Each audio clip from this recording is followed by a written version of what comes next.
அவன் famous company. அவர் வந்து ஜெகநாதயக்கார பத்தி அவ்வளவு பேர் கூறினார். அவர் இந்த வழியில் எப்படி மாணவர் திரும்ப சொல்றாங்க.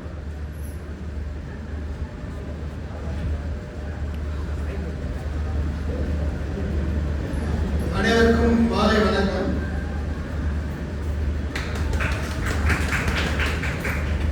இன்னைக்கு இந்து மேல்நிலைப் பள்ளியில ஒரு அசோசியேஷன் இருக்கு, அலுமினி அசோசியேஷன். எப்படி இந்து மேல்நிலைப் பள்ளி ரொம்ப பழமையான பள்ளியோ அதே மாதிரி அலுமினி அசோசியேஷனும் 100 ஆண்டுக்கு மேலாக செயல்பட்டு வருது. ஸோ அதில் நான் இப்போ செக்ரட்டரியா இருக்கேன். ஜெகநாத ஐயங்கார் சாருக்கும் எனக்கும் எந்த கனெக்ஷனுமே இல்லை. ஏன்னா நான் ரொம்ப ரொம்ப ஜூனியர். நான் பாஸ் அவுட் ஆனது 92ல. இப்போ எனக்கு 50 வயசு. பட் அவரை பற்றி எங்களோட அலுமினி குரூப்ல பல பேர் எவ்வளோ புகழ்ந்திருக்காங்க. ஒவ்வொரு மீட்டிங்லையும் அவரை பற்றி சொல்லியிருக்காங்கன்னு நினைக்கும் போது ரொம்ப பெருமையா இருக்கு. இந்த ஃபங்க்ஷனில் கலந்துக்கிறது ரொம்ப சந்தோஷம். அவரோட மாணவர் திரு ராஜாஜி அப்படின்னு சொல்லிட்டு அவர் ஜெனரல் மேனேஜர் வந்து பேரானவர். அவருக்காக ஒரு கவிதை வழியில ஒரு ஆர்டிகல் அமைச்சிருக்காரு. உங்களுக்காக படிச்சுக்காங்க.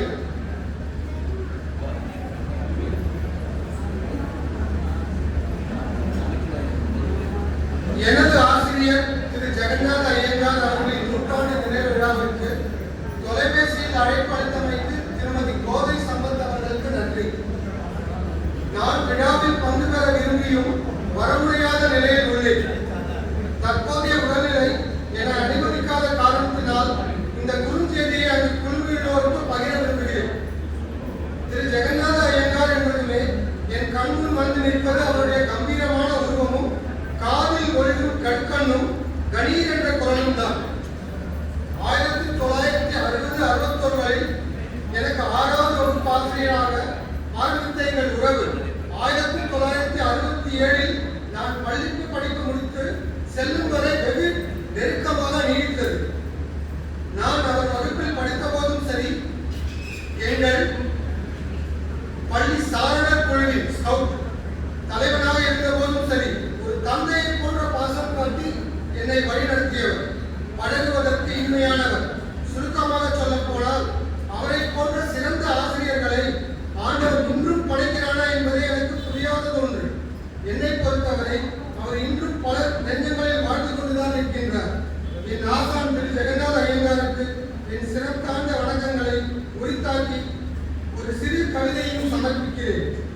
ஐயா, நீதிர் மருளகற்றி இருளகற்றி ஒளியளித்த தெய்வம், அர்ப்பணித்து சேவை செய்த அன்பின் மறு உருவம், கல்வி என்னும் பொக்கிஷத்தை திறந்துவிட்ட கல்வி, பல தலைமுறைகள் உருவாக்கிய சமுதாய சிற்பி, உம்மை பற்றி நான் என்னவென்று எடுத்துரைப்பேன். கல்லாய் களிமண்ணாய் பெரும் கட்டையாய் இருந்த என்னை கண்கவரும் சிற்பமாய் மாற்றிய சிற்பி என்பேனோ. கானகத்தில் காரிருளில் கலங்காமல் வழிநடக்க காலமெல்லாம் கூட வந்த கைவிளக்கு என்பேனோ. எட்டாம் இடங்கள் நான் எட்டி பிடித்திட ஏதுவாய் துணை நின்ற ஏனியே என்பேனோ. என் கனவு கற்பனை சாதனை அனைத்துக்கும் மூல காரணமாய் விளங்கிட்ட துண்டுகோல் என்பேனோ. என்னவென்று ஏம்பிடுவேன் என் வாழ்விலும் பங்களிப்பை. நீங்கள் விதைத்த விதைதான் இன்று மரமாகி நிற்கின்றேன். உயிர் உடல் ஈந்ததோ